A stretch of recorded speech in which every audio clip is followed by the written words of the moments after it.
दोस्तों नमस्कार। Colonel Ajay, CEO Ajay astro money group first global astro finance digital channel से आपसे मुखातिब होता हूं। आज बुधवार 23 अक्टूबर सन 2024।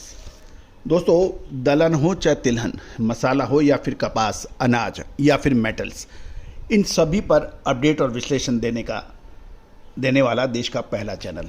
दोस्तों, अजय एस्ट्रो मनी ग्रुप संभवतः भारतीय अनुसंधान पद्धति और फंडामेंटल्स के आधार पर आपको अपडेट और विश्लेषण देने वाला संभवतः विश्व का पहला चैनल है। भारतीय अनुसंधान पद्धति सदियों से सर्वश्रेष्ठ रही है और यही वजह थी कि भारत सोने की चिड़िया के रूप में जाना जाता था। लेकिन विदेशी आक्रमणकारियों के लगातार हमले और भारतीय ज्ञान विज्ञान को संपूर्ण नष्ट करने की भरसक प्रयास किया गया। लेकिन कहा जाता है कि सृष्टि में आप किसी भी विद्या या नस्ल को संपूर्ण नष्ट नहीं कर सकते, अवशेष बचेंगे और वो अवशेष कब दोबारा वटवृक्ष के रूप में दोबारा उन्नत हो जाए, कोई नहीं कह सकता। दोस्तों, लगातार पिछले 25 सालों से बड़ी तकलीफ़ें और परेशानियों के बावजूद हमने इस विद्या को, भारतीय विद्या को पुनर्जीवित करने का बीड़ा उठाया और जगह जगह से, गांव के इंटीरियर से हमने हजारों लाखों लोगों से बात की, संपर्क किया, सम्मेलन किए, साथ साथ सभाएं की और उसके ज़रिए आज ये चैनल आपके साथ खड़ा हुआ है। हजारों लोगों ने हमारा सहयोग किया है, पुरानी किताबें, ग्रंथ हमें उपलब्ध कराए हैं। मैं सभी को हृदय से नमन करता हूँ, धन्यवाद प्रेषित करता हूँ। दोस्तों, नतीजा ये है कि आज भारतीय अनुसंधान पद्धति की जीत का डंका आज पूरे विश्व में फैल रहा है।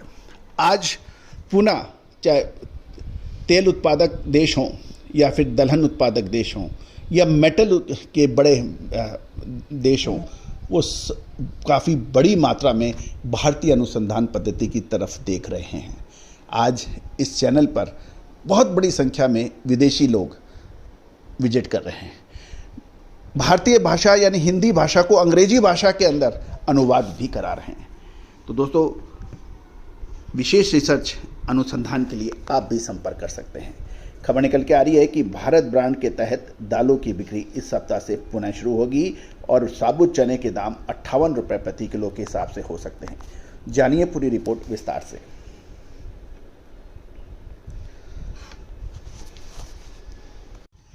दोस्तों, कहा जाता है कि किसी भी कमोडिटी की कीमत की इंसेंट्रिक वैल्यू समझनी चाहिए, जाननी चाहिए। इंसेंट्रिक वैल्यू यानी उसकी उचित वैल्यू क्या है, उसके ऊपर मैक्सिमम मुनाफा कितना होना चाहिए और उससे प्लस माइनस से कैलकुलेशन अक्सर ये this is the age old और पूरे विश्व में माने जाने वाली पद्धति मानी जाती है। चने के ऊपर जब 7,900 से 8,000 रुपये के भाव थे, उस वक्त हमने क्या कहा था? यही कहा था, समय पे मुनाफा वसूली करना अत्यंत आवश्यक है। और उसके बाद चने के भावों में क्या हुआ, मुझे कहने की आवश्यकता नहीं है। आज से 5 महीने पहले, 6 महीने पहले जब चना 57, 5800, 5500 के भाव चल रहा था, उस वक्त कोई खरीदने को तैयार नहीं था। उस वक्त हमने कहा था कि चना अच्छा लग रहा है, पकड़ना चाहिए। जब भाव 8,000 आ गए, 7,900 आ गए दिल्ली के अंदर, उस वक्त सब लोग चने को 8,000 से 9,000 और 10,000 की बातें करने लगे और यही कहा कि चने का तो स्टॉक है ही नहीं, खपत पूरा मार्च तक के लिए स्टॉक होना चाहिए, कुछ नहीं हो सकता, ये नहीं हो सकता। आज उन्हीं व्यक्तियों से आप सवाल पूछिए, ये क्या है? दोस्तों, खैर, भारत ब्रांड का पहला चरण इस सप्ताह से शुरू हो सकता है। भारत सरकार भारत ब्रांड के तहत चना और मसूर दाल शामिल करके अपनी डिस्ट्रीब्यूशन के लिए पूरी तरह से तैयार है। साबुत चना 58 रुपये प्रति किलो के भाव पर बेचने की संभावना बन रही है, जबकि खुले बाजार में इसकी कीमत 80 रुपये के आसपास है। चना दाल की कीमत 70 रुपये की घोषणा की गई है, जबकि पहले चरण में इसकी कीमत 10 रुपये अधिक है, लेकिन खुले बाजार से ये कम है। खाद्य और उपभोक्ता मंत्रालय ने कहा कि शुरुआत 4 राज्यों से की जाएगी: दिल्ली, राजस्थान, गुजरात और महाराष्ट्र।